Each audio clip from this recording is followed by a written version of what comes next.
एक सुनहरा धूपदानी। वो रहा दैवीयता का शिखर, प्राचीन शक्ति से युक्त एक धूपदानी, हजारों साल पुराना। हाँ, आखिरकार मुझे वो सब कुछ मिल गया जो मुझे चाहिए। उस विचार के साथ डूड ने उत्साहपूर्वक आगे बढ़कर धूपदानी को ढेर से बाहर निकाला। हालांकि चीजें कभी भी डूड की उम्मीद के मुताबिक आसानी से नहीं चलती थी। धूपदानी भले ही छोटी थी, वास्तव में पुराने उपकरणों के पूरे ढेर को स्थिर रखने की कुंजी थी। जैसे ही उसने इसे बाहर निकाला, ढांचा अपना संतुलन खो बैठा और अनियंत्रित रूप से डगमगाने लगा। और फिर वही हुआ जो अपरिहार्य था। कुछ ही सेकंड में पुराने उपकरणों का पूरा ढेर धड़ाम से गिर पड़ा, जिससे गोदाम के अंदर धूल का एक घना बादल उठ गया। और किसी हास्यास्पद भाग्य के ट्विस्ट के कारण जैसे ही धूल बैठी, डूड ने अचानक खुद को एक आश्चर्यजनक रूप से सुंदर लड़की को अपनी बाहों में पकड़े हुए पाया, जिसके लंबे रेशमी काले बाल थे। हालांकि हमारे नायक के पास उसकी सुंदरता की प्रशंसा करने का समय नहीं था, क्योंकि उसने तुरंत पहचान लिया कि वो कौन थी। यूरिया ग्राउंड, अध्याय 2 की बॉस। उपनाम शापित तलवार देवी। रुको, तो जो चीज मैंने अभी उठाई वो उसकी थी। क्या इसका मतलब है कि वो यहां अक्सर आती है? इस एहसास के साथ ही डूड के चेहरे पर ठंडा पसीना छलक आया। अगले ही पल यूरिया का शरीर झिलमिलाया और एक क्षण में वो उसकी पकड़ से छूट गई। उसी समय डूड का सिस्टम स्क्रीन चमकीले लाल सूचनाओं के साथ जगमगा उठा। खतरनाक स्थिति का पता चला। खतरे का स्तर जानलेवा, डेस्परेट प्ले रैंक पर सक्रिय। इन चेतावनियों को देखते हुए डूड केवल अट्टे ढंग से हकलाया, ओह, तुम्हें जगाने के लिए माफी। लेकिन वो अपनी बात पूरी भी नहीं कर पाया था कि यूरिया की आकृति अचानक उसके पीछे प्रकट हो गई। फिर एक तेज गति के साथ उसने अपनी तलवार के मूठ से जुड़ी एक जंजीर को झटका, जो सीधे डूड की ओर लपकी। हवा में एक तीखी सनसनाहट की आवाज गूंजी।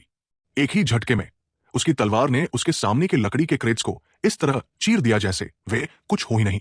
इस बीच डूड को आखिरी सेकंड में पीछे छलांग लगानी पड़ी, ताकि वो मौके पर ही कट न जाए।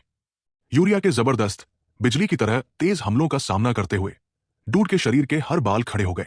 हमारे नायक के पास अपनी जान बचाने के लिए भागने के अलावा कोई चारा नहीं था। आखिरकार यूरिया का हमला दायरा अविश्वसनीय रूप से लंबा था। भले ही डूड जवाबी हमला करना चाहता, उसके पास इतना करीब आने का कोई रास्ता नहीं था। पिछली बार यह सिर्फ एलिया के साथ एक अभ्यास था, लेकिन इस बार यह जीवन और मृत्यु का सवाल था।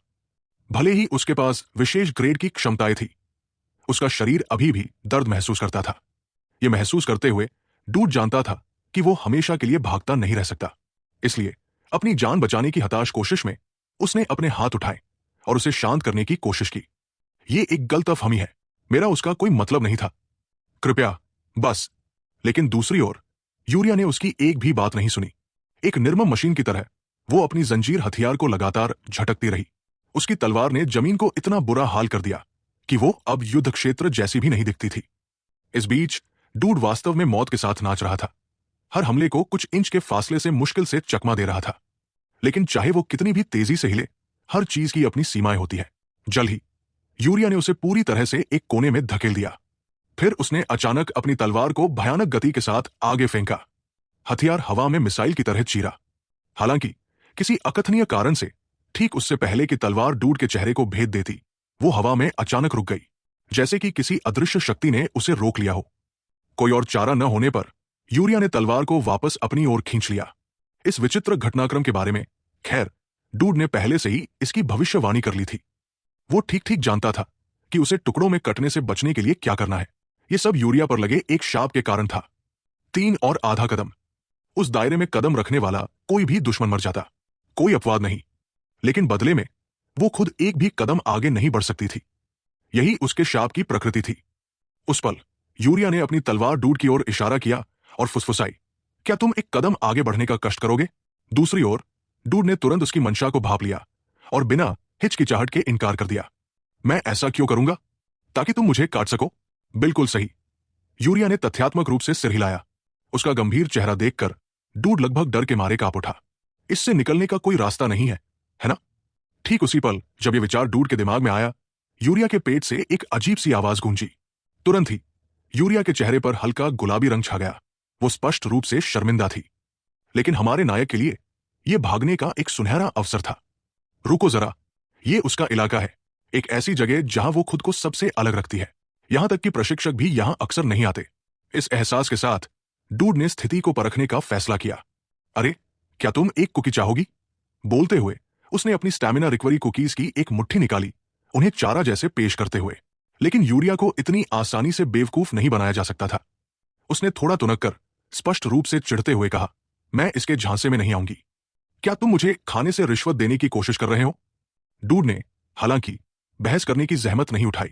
इसके बजाय उसने बस एक कुकी उसकी ओर उछाल दी और यूरिया ने सहज रूप से अपना मुंह खोलकर उसे पकड़ लिया, जैसे कोई पिल्ला हवा में ट्रीट पकड़ता है। जैसे ही उसे एहसास हुआ कि उसने क्या किया, उसका चेहरा और भी लाल हो गया।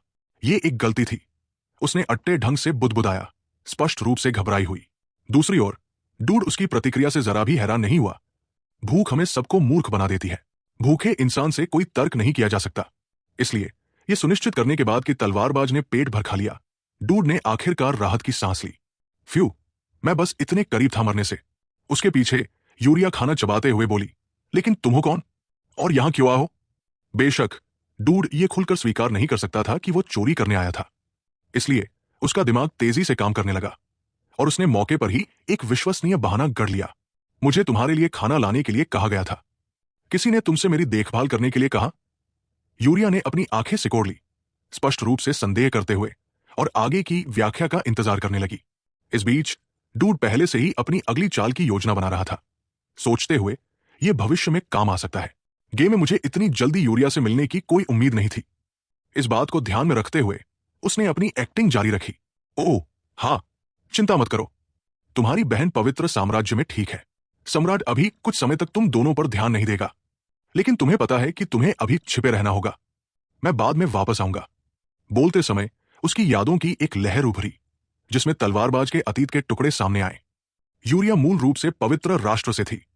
वो एल्फोंटे इसलिए भाग आई थी क्योंकि पवित्र सम्राट के कारण उसकी तलवार को एक शापित दुष्ट हथियार के रूप में बदनाम किया गया था, और इसके धारक के रूप में वो भी इसके शाप से बंधी थी। 3 कदम का शाप। चूंकि वो इसका पात्र थी, वो एक निश्चित बिंदु से आगे एक कदम भी नहीं बढ़ सकती थी। उसके एकमात्र बचे परिवार के बारे में बताना बेहतर था, क्योंकि कभी कभी सबसे छोटी उम्मीद की किरण भी किसी को आगे बढ़ने के लिए काफी होती है। इस विचार के साथ डूड भाग्यशाली था कि वो धूपदानी लेकर स्टोररूम से बिना किसी नुकसान के निकल गया।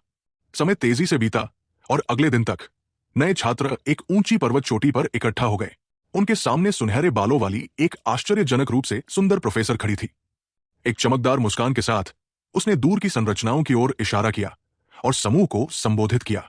अब वहां अकादमी है, प्रशिक्षण मैदान है और वहां जादू टावर है। क्या सभी को स्पष्ट दिख रहा है?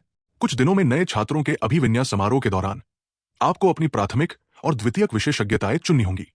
नाइट, जादूगर, इंजीनियर और पुजारी, आप सभी इनसे परिचित हैं, है ना? भीड़ के बीच से एक छात्र ने सवाल उठाया, क्या आदिवासी समूह पवित्र राष्ट्र के साथ मिलकर पढ़ रहे हैं? प्रोफेसर ने पुष्टि में सिर हिलाया। हाँ, ये सही है। यहां हम युद्ध और कूटनीति दोनों के लिए प्रशिक्षण लेते हैं, इसलिए बाहर स्थानांतरण के बारे में कोई विचार मत बनाना। ठीक है, ही मैं प्राथमिक विशेषज्ञताओं के बारे में थोड़ा और जल्द ही समझाऊंगी। समूह के पीछे खड़ा डूड शांत रहा, अपनी बाहें क्रॉस किए, विचारों में खोया हुआ। ये अभिविन्यास इवेंट है, ये इस दुनिया के बारे में और जानकारी देता है। मैं इसे छोड़ नहीं सकता, अन्यथा मैंने अब तक जो कुछ भी तैयार किया है वो बेकार हो जाएगा। कुछ क्षण बाद भूरे बालों वाले एक अन्य छात्र ने एक सवाल उठाया, जिसने डूड की रुचि को और बढ़ा दिया। प्रोफेसर ओलिया, क्या वो कुख्यात शून्य क्षेत्र है? इन शब्दों पर छात्रों ने सहज रूप से अपनी नजरें सामने की ओर मोड़ ली। दूर में वे एक विशाल क्षेत्र को देख सकते थे, जो पूरी तरह से एक भयावह लाल रोशनी में डूबा हुआ था। उनकी जिज्ञासा और बढ़ गई, क्योंकि वे ओलिया की ओर वापस मुड़े, जवाब के लिए उत्सुक। एक जानकार मुस्कान के साथ उसने सिर हिलाया। हाँ, लेकिन वो जगह निषिद्ध है। जो कोई भी वहां जाएगा उसे सजा दी जाएगी। डूड ने अपना ध्यान फिर से सामने की ओर केंद्रित किया और अपने सामने के क्षेत्र को चुपचाप देखने लगा। वो था शून्य क्षेत्र, स्वर्ग और नरक के बीच की पौराणिक लड़ाई का परिणाम। ये वो जगह थी जहां ईश्वर के दूत का एक राक्षसी शक्ति को अपनाने वाले योद्धा के साथ टकराव हुआ था। सैकड़ों साल बीत चुके थे, फिर भी दैवीय और मृत्यु की ऊर्जाओं का टकराव अभी भी जारी था। यह राक्षसों के मुक्त होने के लिए सबसे महत्वपूर्ण स्थान था। यही कारण था कि पवित्र राष्ट्र, आदिवासी गठबंधन और साम्राज्य ने इस पर नजर रखने के लिए सुनहरा त्रिकोण बनाया था। इसमें एल्फोंटे और अन्य शामिल थे। दूसरी ओर एक हटा कटा लाल बालों वाला छात्र उत्साहपूर्वक अपना हाथ उठाकर बोला, प्रोफेसर ओलिया, क्या हम इसे और करीब से देख सकते हैं? यह सुनकर ओलिया ने सिर हिलाया, लेकिन सावधानी के साथ चेतावनी दी कि वो इसे छूने की कोशिश न करे। प्रोफेसर ओलिया, क्या हम इसे और करीब से देख सकते हैं? यह सुनकर ओलिया ने सिर हिलाया, लेकिन सावधानी के साथ चेतावनी दी कि वो इसे छूने की कोशिश न करे। ठीक है, जब तक तुम महादूत की सुरक्षात्मक बाधा के ठीक किनारे पर रहोगे, तुम ठीक रहोगे। जब तक हम इसके अंदर रहेंगे, हम सुरक्षित होंगे। डूड अपने चेहरे पर एक संतुष्ट मुस्कान को रोक नहीं सका। अच्छा, योजना यह है कि मैं दोपहर के भोजन के लिए चुपके से निकल जाऊं और बाद में वापस आऊं। मुझे कुछ काम करने हैं। स्वर्गदूत, जो पहाड़ों को हिला सकते थे और समुद्रों को विभाजित कर सकते थे, और महादूत, जो उनसे भी अधिक शक्तिशाली थे, ने यह बाधा खड़ी की थी। इसके कारण छात्र इस खतरनाक जगह में बिना तुरंत नष्ट हुए रह सकते थे। डूड के आंतरिक विचारों से अनजान ओलिया ने उत्साहपूर्वक घोषणा की, ठीक है, हम यहां दोपहर का भोजन करेंगे। इस अवसर का लाभ उठाते हुए डूड उसके पास गया और फुसफुसाया, प्रोफेसर, क्या मैं कहीं और खाना खा सकता हूं? मुझे यहां सहज नहीं लग रहा। ओलिया ने उसे जल्दी से स्वीकृति में सिर हिलाया, हालांकि उसने चेतावनी दी, बस ज्यादा दूर मत जाना। ठीक है, अगर तुमने ऐसा किया तो तुम मुश्किल में पड़ जाओगे। हाँ मैडम, डूड ने जवाब दिया और वहां से निकल गया। थोड़ी दूरी पर कुछ अन्य छात्रों ने उसे तिरस्कार भरी नजरों से जाते हुए देखा। छी, वो गवार सिर्फ इसलिए इतरा रहा है क्योंकि उसे थोड़ा ध्यान मिल गया। उनकी नाराजगी से अनजान डूड जल्दी से एक एकांत स्थान पर पहुंच गया। नजरों से दूर जब उसे यकीन हो गया कि कोई उसे नहीं देख रहा, उसने यूरिया से उधार लिया हुआ धूपदानी निकाला। एक छोटा सा थैला निकालकर उसने इसमें यूनिकॉर्न के सींग का चूर्ण, फीनिक्स के पंख और एक क्वारल का टुकड़ा डाला। जैसे ही मिश्रण ने आग पकड़ी, धूपदानी से हल्का बैंगनी धुआं उठने लगा। डूड ने अपने होंठ सिकोड़े और चिंगारियों पर फूंक मारी ताकि आग तेज हो जाए। उसका दिमाग उत्साह से दौड़ रहा था। यह पवित्र अवशेषों से बना परम पोर्टेबल धूपदानी है। मैं इसे इस्तेमाल करने के लिए इतनी दूर तक आया। इसके साथ मैं ऐसी चीज को छू सकता हूं जिसके बारे में साधारण लोग सपने में भी नहीं सोच सकते। जैसे ही डूड की नजर घूमते बैंगनी धुएं पर टिकी, उसने देखा कि हवा में लहरें उठने लगी। आकाश में धीरे धीरे एक भंवर बनने लगा और इसके गहराई से छायादार आकृतियां उभरने लगी। उनमें इतनी तीव्र चमक थी कि डूड ने सहज रूप से अपनी आंखें ढक ली। घूमते भंवर के भीतर से डूड को अचानक आवाजें सुनाई दी जो उस दरार से गूंज रही थी। तुमने कहा था कि संयुक्त बल कहाँ थे? नहीं, मैंने तुमसे सब कुछ समतल करने के लिए कहा था, और तुमने क्या किया? एक नाली खोदकर छोड़ दिया। उन्होंने कहा कि गाइयो नाम के एक लड़के ने यह किया। उधर देखो बच्चे, क्या तुम्हें लगता है कि सिर्फ खोद देना काफी है? एक हताश आवाज ने चिल्लाकर कहा, अरे, जमीन वाकई बहुत सख्त है, तुम्हें पता है। एक और आवाज ने जवाब दिया, जब कोई अपने फावड़े को जमीन में और गहरा धकेलने के लिए उस पर कूदा। क्या तुम जो फावड़ा इस्तेमाल कर रहे हो वो जमीन से भी सख्त नहीं है? उस पल आवाजें अचानक रुक गई। उन्हें आखिरकार डूड का भंवर के माध्यम से उन्हें देखना नजर आ गया। रुको एक सेकंड, क्या वो इंसान हमें देख रहा है? वो कुछ देर से घूर रहा है, लेकिन क्या यह बेहतर नहीं है कि वो बस चुपचाप खड़ा है, बजाय इसके कि यहां आकर हमें परेशान करे? तभी गंजे स्वर्गदूत ने कुछ और भी गुस्सा दिलाने वाली बात पर ध्यान दिया। उसके साथी ने इस मौके का फायदा उठाकर आलस करना शुरू कर दिया था। उसका चेहरा और गहरा हो गया जब उसने चिल्लाकर कहा, किसने तुम्हें काम रोकने के लिए कहा? तुम्हारा फावड़ा क्यों नहीं हिल रहा? यह सुनकर घुंघराले बालों वाला स्वर्गदूत ने आह भरी, अपने माथे का पसीना पोंछा और फिर थकी हुई मुस्कान के साथ आधे अधूरे मन से फिर से खोदना शुरू किया। देखो, अब यह हिल रहा है। लेकिन गंजा स्वर्गदूत अभी भी संतुष्ट नहीं था।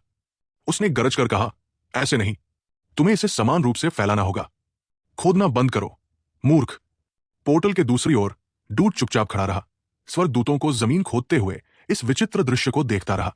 यह निश्चित रूप से वैसा नहीं था जैसा उसने स्वर्ग की कल्पना की थी। इससे पहले कि वो इसे और समझ पाता, हवा में एक जोरदार हॉर्न की आवाज गूंजी। एक विशाल ट्रक वहां आया और उसे चलाने वाला स्वर्गदूत खिड़की से बाहर झुका, चिल्लाते हुए, ठीक है दोस्तों, पवित्र कीचड़ की ईंटें यहां हैं, यहां आओ और उतारना शुरू करो। अन्य सभी स्वर्गदूत ट्रक की ओर मुड़े। उनका ध्यान तुरंत बदल गया। कुल मिलाकर कितनी ईंटें हैं? असीमित। लंबे बालों वाले स्वर्गदूत ने नाटकीय ढंग से घोषणा की। ट्रक के पीछे की चादर को खींचकर हटा दिया। लेकिन इससे पहले कि वो उस पल का आनंद ले पाता, एक महिला स्वर्गदूत ने उसे चुपके से एक कुकी चुराते हुए देख लिया। अरे, क्या तुम अभी सचमुच कुकी चुरा रहे हो? लंबे बालों वाले स्वर्गदूत ने तिरस्कार भरी नजर से जवाब दिया, तुम ड्राइवर हो, है ना? और मैं सैनिक नहीं हूं, सही? तो शायद, बस शायद, तुम्हें अपने काम से मतलब रखना चाहिए और अपनी ऊर्जा ड्राइविंग के लिए बचानी चाहिए। हाँ? इस बीच दूसरी ओर गंजे सिर वाले स्वर्गदूत अभी भी अपने अधीनस्थों पर आदेशों की बौछार कर रहे थे। अरे, तुम बीआरजेड को नहीं देख रहे कि तुम्हारे वरिष्ठ कितनी मेहनत कर रहे हैं? जल्दी करो।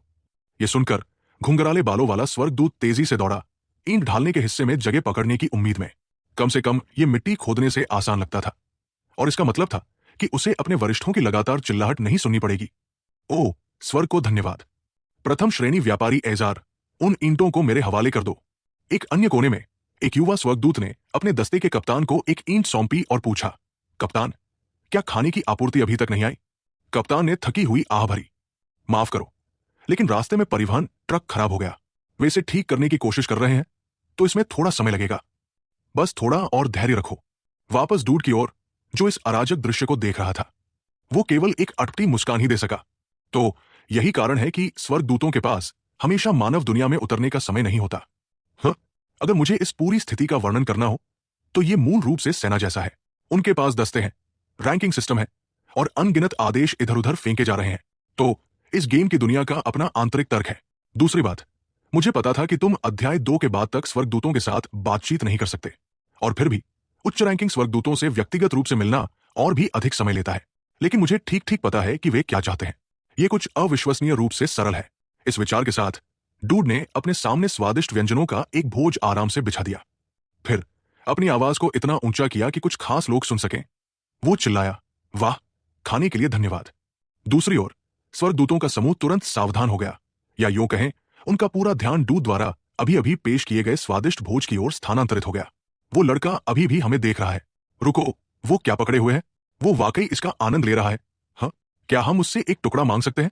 घुंघराले बालों वाले स्वर्गदूत ने हिचकिचाते हुए सुझाव दिया। केवल लंबे बालों वाले स्वर्गदूत द्वारा उसके सिर पर थप्पड़ खाने के लिए।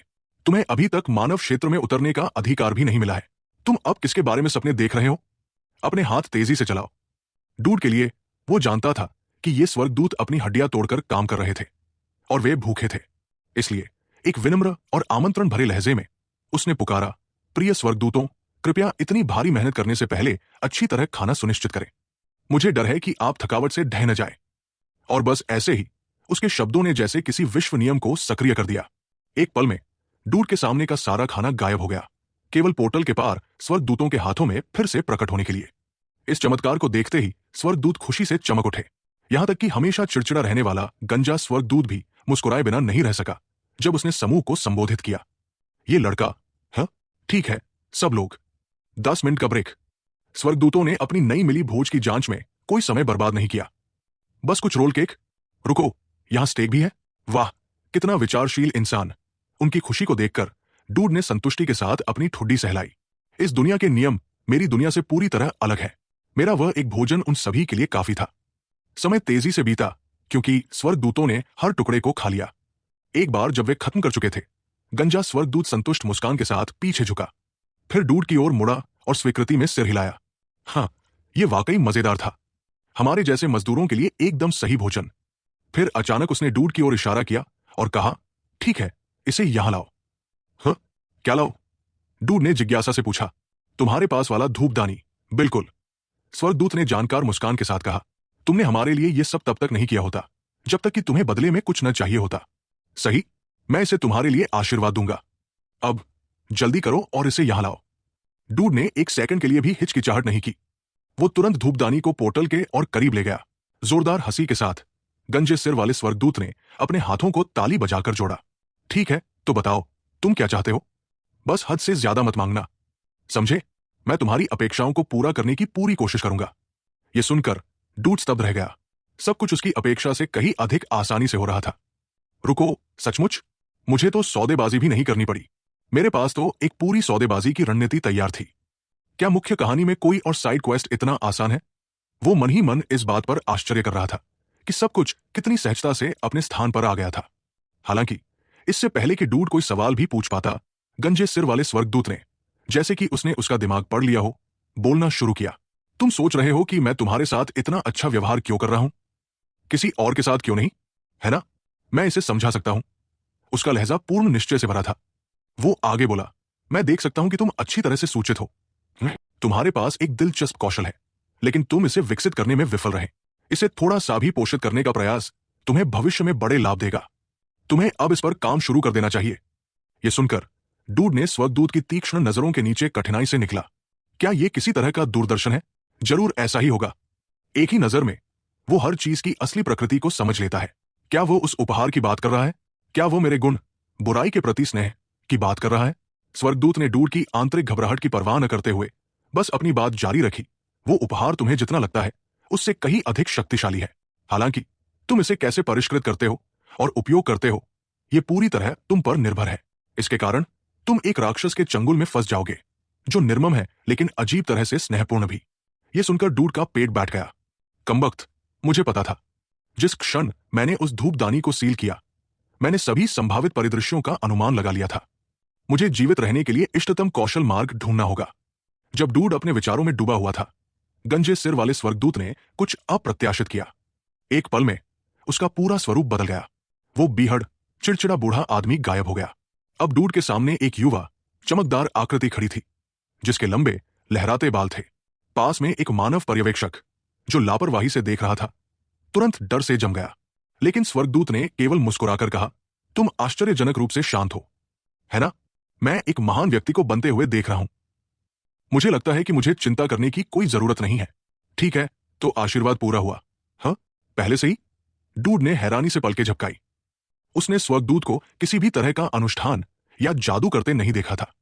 वो तो बस बात कर रहा था। फिर भी किसी तरह आशीर्वाद पूरा हो गया था।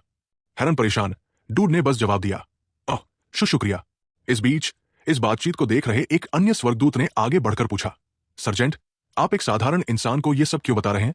जवाब में लंबे बालों वाले स्वर्गदूत ने उसे तीखी, चिढ़ी हुई नजर से देखा। क्या तुमने उन पवित्र कीचड़ की ईंटों को अभी तक हिलाना खत्म किया? हाँ, लगभग हो गया। बिना एक और शब्द कहे वो स्वर्गदूत दोगुनी गति से काम करने के लिए भाग गया। डूड की ओर वापस वो अभी भी स्वर्गदूत के रहस्यमयी शब्दों का अर्थ पूरी तरह से समझ नहीं पाया था। निर्मम लेकिन अविश्वसनीय रूप से दोस्ताना, इसका आखिर मतलब क्या है? और एक महान व्यक्ति, क्या वो मुझ पर अतिशयोक्ति कर रहा है या कुछ और? वो इन शब्दों पर विचार करता रहा, उत्सुक और भ्रमित दोनों महसूस कर रहा था। पूरी तरह से गायब होने से पहले लंबे बालों वाले स्वर्गदूत ने अंतिम प्रोत्साहन दिया, खुद पर भरोसा रखो, यहां तक कि सबसे छोटी चीजों में भी जो मैंने तुम्हें दी है।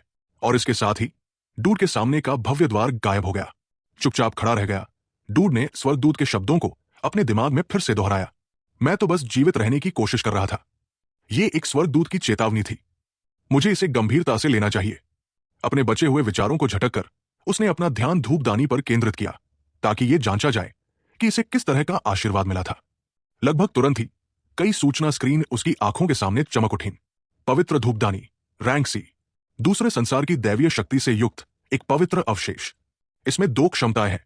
एक, एसिटिसिज्म, रैंक सी थोड़ी मात्रा में माना की खपत करके सभी बोनस आंकड़ों को अस्थायी रूप से रिजर्व में बदल देता है। Cool down 20 second, proof of destiny का उपयोग करके विकसित हो सकता है। 2, प्रोटेक्टिव शील्ड, रैंक सी थोड़ी मात्रा में माना का उपयोग करके एक बार की ढाल बनाता है और एक लाभकारी प्रभाव प्रदान करता है। Cool down 20 second, sacred mark का उपयोग करके विकसित हो सकता है। विवरण पढ़ते हुए डूड अपनी हैरानी छिपा नहीं सका। मैंने बस थोड़ा सा खाना दिया और बदले में मुझे ये मिला। कमबख्त, उस स्वर्गदूत ने वाकई मेरी अच्छी मदद की। उसने विचारपूर्ण ढंग से अपनी ठुड्डी सहलाई। आंकड़े संरचना स्वास्थ्य से संबंधित है, तो ये मेरे जीवित रहने की संभावनाओं को सीधे बढ़ा रहा है। हाँ, मेरा डेस्परेट सर्वाइवल कौशल पहले से ही मेरे आंकड़ों को तब बढ़ा देता है जब मैं कगार पर होता हूं, तो मैं इस सेटअप को पूरी तरह से अधिकतम कर सकता हूं। लेकिन यहां सबसे महत्वपूर्ण चीज है उत्क्रांति। इस दुनिया में हर चीज में समय के साथ स्वाभाविक रूप से विकसित होने और अपने प्रदर्शन को बढ़ाने की क्षमता होती है। कहानी में इतनी जल्दी ऐसा कुछ पाना अविश्वसनीय रूप से भाग्यशाली है। हालांकि एक समस्या थी, दोनों कौशल केवल थोड़ी मात्रा में माना के साथ सक्रिय होते हैं। मेरे जैसे किसी के लिए जिसके पास माना से संबंधित कोई गुण नहीं है, ये एक आशीर्वाद और अभिशाप दोनों है। अगर वो खुद पर्याप्त माना उत्पन्न नहीं कर सकता था, तो उसे इसे पूरा करने का कोई और तरीका ढूंढना होगा, और यही कारण था कि वह यहां आया था। इस समय डूड खुद को एक बड़े चौराहे में खड़ा पाया, जहां उसके चारों ओर अनगिनत अन्य छात्र थे।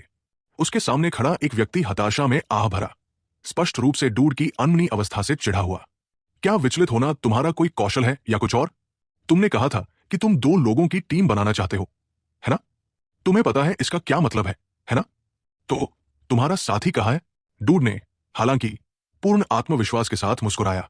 वो जल्दी ही यहां होगी। कर्मचारी ने उसकी निश्चितता पर हंसा। हाँ, कौन अपने होश में तुम जैसे किसी के लिए आएगा? उस व्यक्ति के चेहरे पर स्पष्ट अविश्वास देखकर डूड ने अपनी बात को और दृढ़ किया। मैं झूठ नहीं बोल रहा, यह जगह जल्द ही भीड़ से भर जाएगी। मेरा साथी सिर्फ लोकप्रिय नहीं है, तुम खुद देख लोगे। अपनी कलाई पर घड़ी देखते हुए डूड ने मानसिक रूप से समय रेखा का नक्शा बनाया।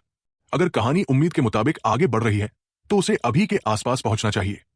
और जैसे ही उसके विचारों ने उसे बुलाया, पीछे से एक स्पष्ट और आत्मविश्वास भरी आवाज अचानक गूंजी। माफ करें, क्या यह मॉन्स्टर रिसर्च डिवीजन है? उस अति परिचित आवाज को पहचानते हुए डूड मुस्कुराते हुए मुड़ा और अभिवादन में हाथ उठाया। उसका पूरा व्यवहार बदल गया था। ये वो हिचकिचाता, सतर्क डूड नहीं था जो पहले था। मैं वाकई नायक के साथ उलझना नहीं चाहता था, लेकिन लगता है मैं बदल गया। हाँ? खासकर उस स्वर्गदूत ने मुझे जो बताया उसके बाद। दूसरी ओर युवा तलवारबाज एलिया ने डूड के आकस्मिक अभिवादन पर भ्रमित होकर पलकें झपकाई। फिर उसकी हैरानी में उसने सक्रिय रूप से एक सुझाव दिया। तुमने पहले कहा था कि हमें एक दूसरे को जानना चाहिए। वो प्रस्ताव अभी भी खुला है ना? एलिया एक पल के लिए डूड के शब्दों से स्तब्ध खड़ी रही। ये लड़का वाकई कुछ और है। उसका पहला विचार उसकी अचानक दोस्ताना रवैये पर सवाल उठाना था। डूड, तुम कभी भी किसी चीज में सफल नहीं होते जो तुम कोशिश करते हो, और अब तुम अचानक मुझे याद करते हो। एलिया ने अपनी बाहें मोड़ ली, तेजी से सांस छोड़ते हुए। तुम्हारी उस हास्यास्पद रणनीति की वजह से जिससे लोग जलन महसूस करें, मेरे पास पहले से ही बहुत सारी परेशान करने वाली मुलाकातें हो चुकी हैं। ये लड़का कितना भ्रम है। फिर भी ये सोचते हुए वो इनकार नहीं कर सकती थी कि इस बार डूड थोड़ा अलग महसूस हो रहा था। समय जल्दी बीता और दृश्य एल्फोंटे अकादमी के सिमुलेशन डंगेल में बदल गया। डूड और एलिया को इस सिमुलेशन युद्ध के लिए जोड़ा गया था, और अब वे एक मंद रोशनी वाले कक्ष में खड़े थे जिसके चारों ओर छायाओं में लाल चमकती आंखें छिपी थी। एलिया अपनी तलवार को कसकर पकड़े हुए थोड़ा मुड़ी और डूड से हल्के संदेह भरे स्वर में पूछा, डूड, तुम वाकई इस बारे में निश्चित हो, है ना? उसके सवाल को सुनकर डूड, जो उसके पीछे खड़ा था, ने एक उनीदी आह भरी, जैसे कि उसने उसे झपकी से जगाया हो। अरे, थोड़ा भरोसा रखो। मुझे लगा था कि तुम ही मेरे साथ दोस्ती करना चाहती थी। क्या तुम्हें हमारी पहली मुलाकात याद नहीं? तुम तो सचमुच उसी पल मुझसे लड़ना चाहती थी जब हम मिले थे। एलिया एक पल के लिए हिचकिचाई, फिर जवाब दिया, बिल्कुल, मुझे याद है। हालांकि मैं ही थी जिसे पीटा गया था। इससे पहले कि वे अपनी बातचीत जारी रख पाते, डूड का चेहरा तेज हो गया, क्योंकि उसने सामने कुछ हलचल महसूस की। बातें बहुत हो गई। अगर तुम वाकई दोस्त बनना चाहती हो तो बस वही करो जो मैं कहता हूं। 9 बजे की दिशा। 3 दुश्मन आ रहे हैं। उसके निर्देशों का पालन करते हुए एलिया ने जल्दी से 9 बजे की दिशा की ओर मुड़कर देखा, और वाकई एक बड़ा भेड़िया जिसके दांत नुकीले थे उसकी ओर झपटा। हालांकि चूंकि उसे पहले से चेतावनी दी गई थी, उसने आसानी से अपनी तलवार घुमाई और उसके गले को काट दिया। जैसे ही वो सांस लेने वाली थी, डूड ने फिर से पुकारा, अभी भी वही आरामदायक मुस्कान पहने हुए। 2 और ऊपर से आ रहे हैं। जैसे जैसे समय बीता, उनकी लड़ाई और तीव्र हो गई। अब वे विशाल चमगादड़ों से जूझ रहे थे, जो हवा में अपने पंखों को आक्रामक ढंग से फड़फड़ा रहे थे। इन प्राणियों को तुरंत पहचानते हुए डूड ने त्वरित आदेश दिया, उनका कमजोर बिंदु उनके शरीर के शीर्ष पर है, उनके पंखों पर निशाना मत लगाओ। उसकी सलाह मानते हुए एलिया ने तेजी से अपनी तलवार घुमाई और एक चमगादड़ को बीच से काट दिया। लेकिन जैसे ही वो आगे बढ़ी, उसकी आवाज में हताशा झलकने लगी। तुम्हें पता है क्या, मुझे आदेश देना बंद करो और वास्तव में कुछ करो। यहां मेरी मदद करो।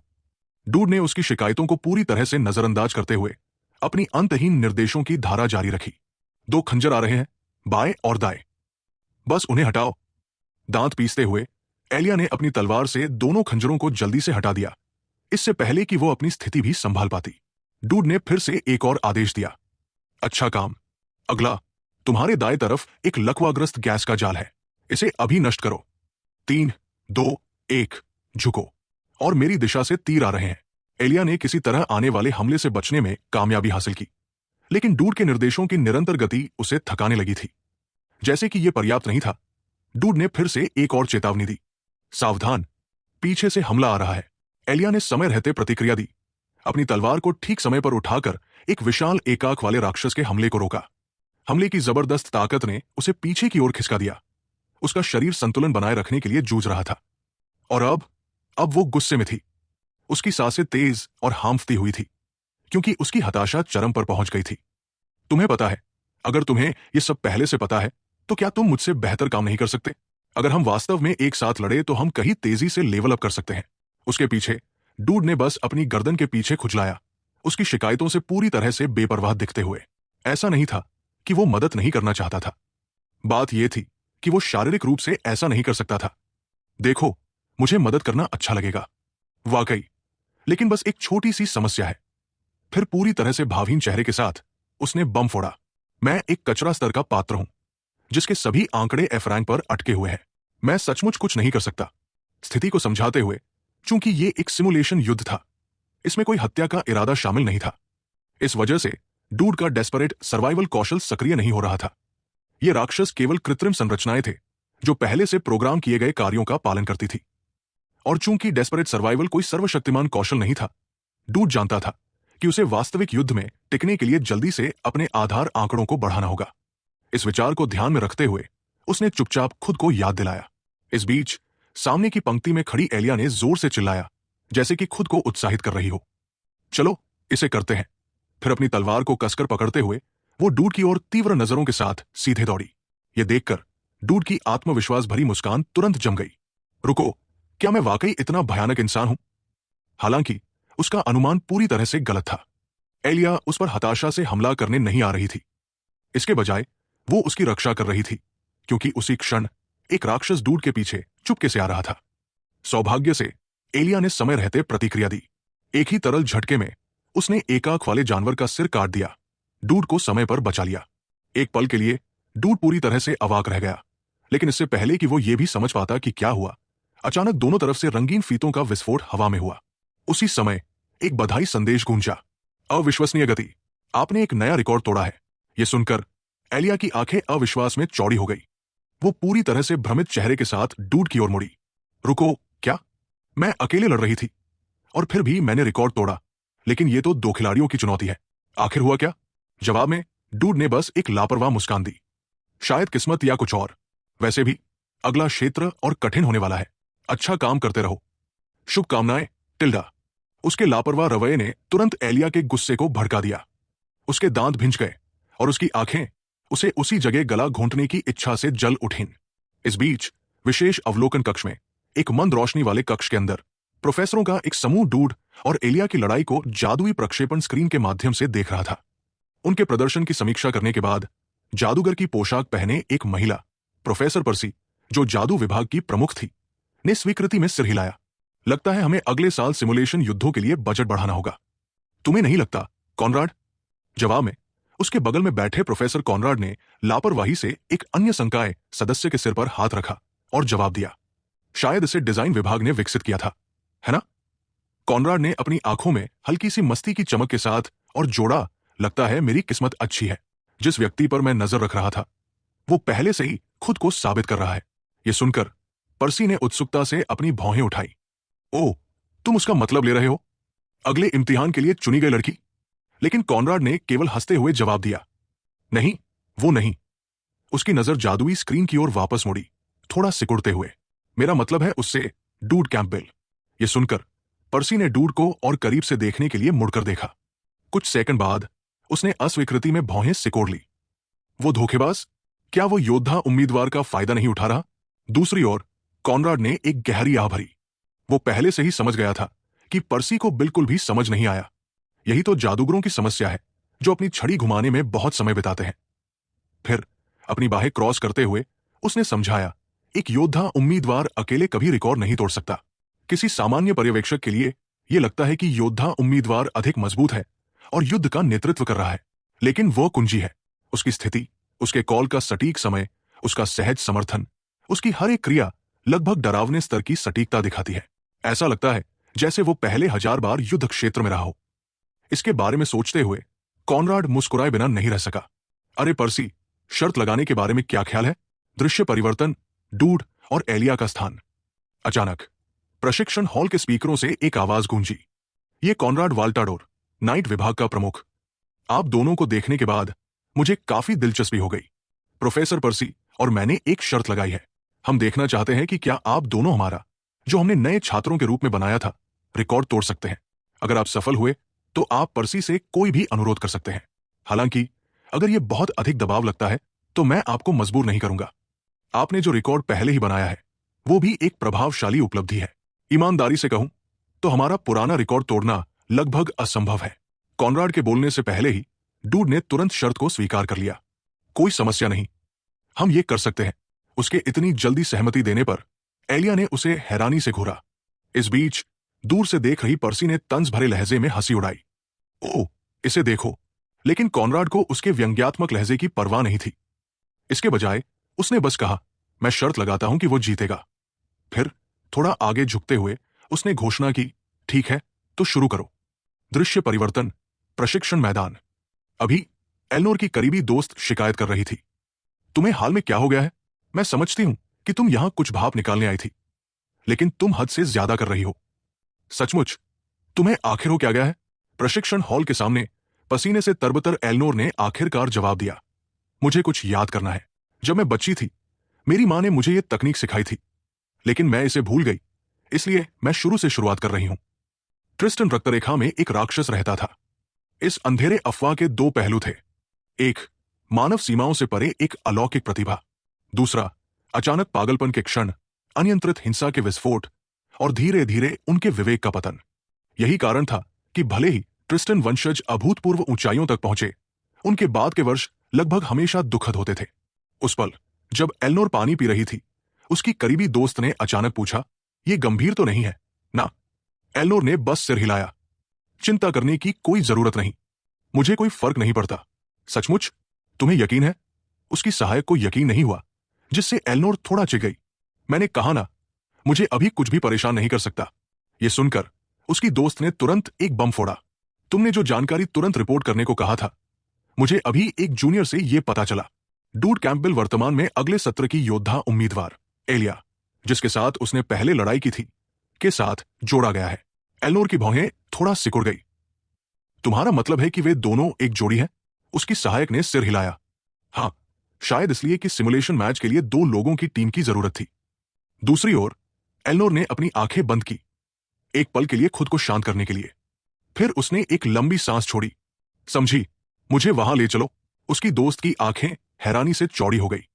तुमने अभी कहा था कि तुम्हें कोई फर्क नहीं पड़ता, लेकिन चाहे उसने इसे नोटिस किया हो या नहीं, एल्नोर के हाथ में पानी की बोतल पूरी तरह से कुचल चुकी थी। डूड के समूह की ओर वापस तलवारबाज एलिया अभी भी नायक के दिमाग में क्या चल रहा था, यह समझ नहीं पा रही थी।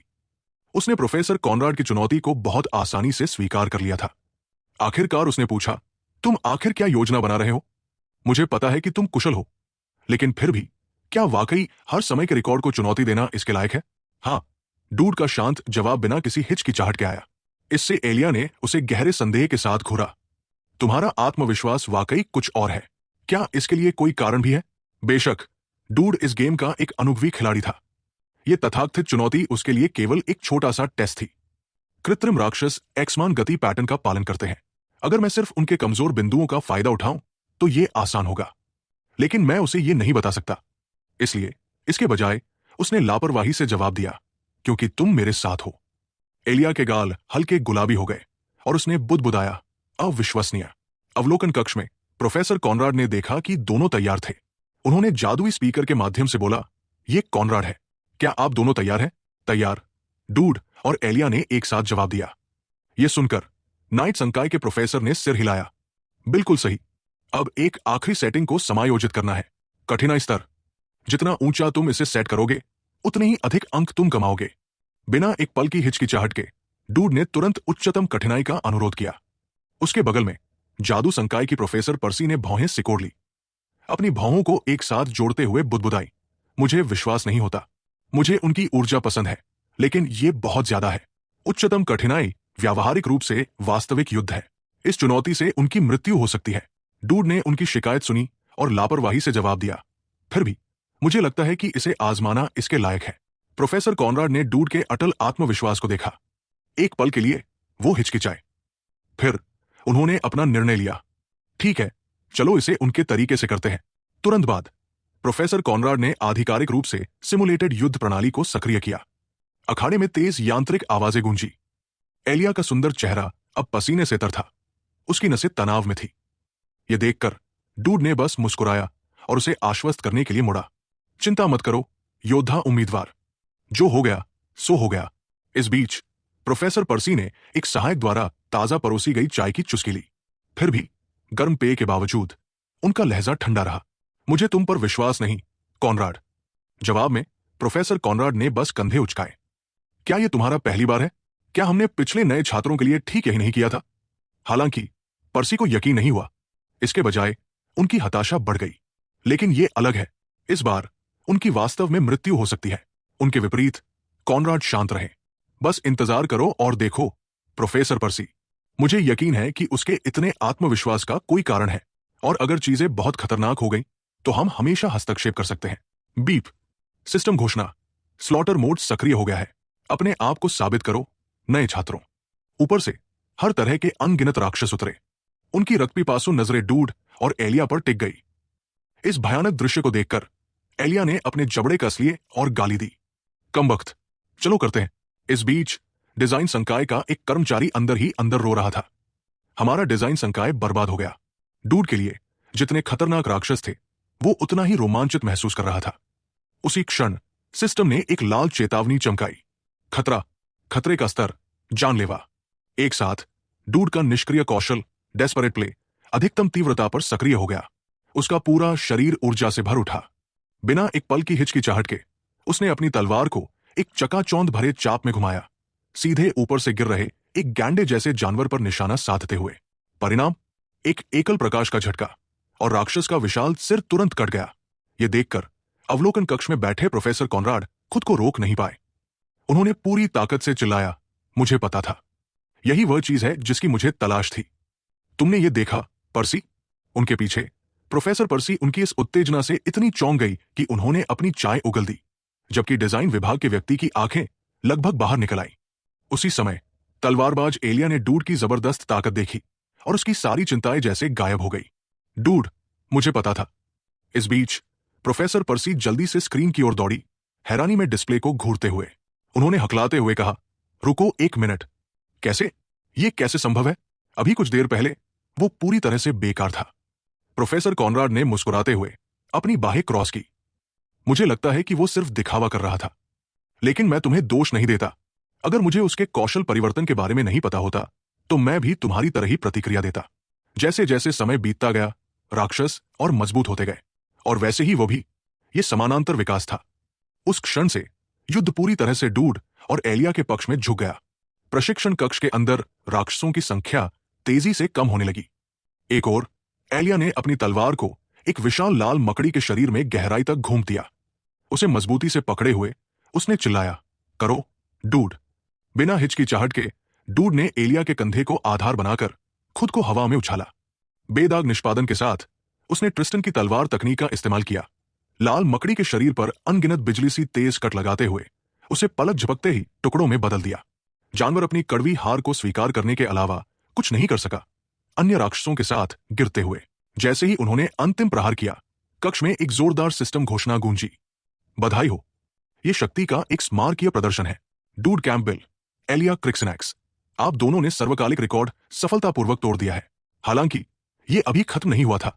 विशाल लाल मकड़ी पूरी तरह से मरी नहीं थी। अपनी आखिरी ताकत के साथ उसने अपनी एक विशाल टांग को झटका, सीधे डूड की ओर निशाना साधते हुए, जो अभी भी अपनी जीत के क्षण में डूबा हुआ था। डूड, झुको, एलिया ने पीछे से चिल्लाया। लेकिन इससे पहले कि मकड़ी अपना हमला पूरा कर पाती, उसका पूरा शरीर अचानक अनगिनत टुकड़ों में विस्फोट हो गया। अंतिम प्रहार करने वाला कोई और नहीं बल्कि प्रोफेसर कॉनराड थे। बधाई हो, ऐसा लगता है कि आपने एक ऐसा रिकॉर्ड बनाया है जो आने वाले कई सालों तक नहीं टूटेगा। मुझे कभी उम्मीद नहीं थी कि हमें एक ऐसा नया छात्र मिलेगा जो एल्फोंटे के कृत्रिम राक्षसों को ऐसे साफ कर देगा जैसे ये कोई साधारण सैर हो। आपके प्रयासों के लिए धन्यवाद, योद्धा उम्मीदवार। ये कहते हुए प्रोफेसर ने अपनी तलवार म्यान में डाली और प्रोफेसर पर्सी की ओर मुड़कर, जो अभी अभी वहां पहुंची थी, उन्हें चिढ़ाने लगे। मैं जीत गया पर्सी, अच्छा लग रहा है? हाँ, पर्सी ने चिढ़कर तुनक लिया। इसके बाद डूड और एलिया को दोनों प्रोफेसरों से उनके पुरस्कार मिले। जैसा कि वादा किया गया था, एलिया ने अपने हाथों में कागज को देखा और हैरानी से हाफ उठी। विजन वेयरहाउस से एक वस्तु किराए पर लेने की अनुमति और जादू विभाग के प्रमुख से कोई भी अनुरोध करने का अधिकार। यह कमाल है। उसके बगल में डूड ने उसके कागज पर एक नजर डाली और टिप्पणी की, यह ऐसी चीज नहीं है जो पहले साल के छात्रों को सामान्य रूप से मिलती हो। हमें एक ही पुरस्कार मिला है ना? एलिया, अभी भी उत्साह से भरी हुई, अचानक जिज्ञासु हो गई और डूड की ओर मुड़ी। अरे डूड, मैं पूछना चाहती थी, तुम हमेशा इतने शांत कैसे रहते हो? चाहे कुछ भी हो जाए, तुम ऐसा व्यवहार करते हो जैसे तुम्हें पहले से ही पता हो कि चीजें कैसे सामने आएंगी, या जैसे तुमने सब कुछ पहले से ही योजना बना रखा हो। तुम जिस तरह से हिलते डुलते हो,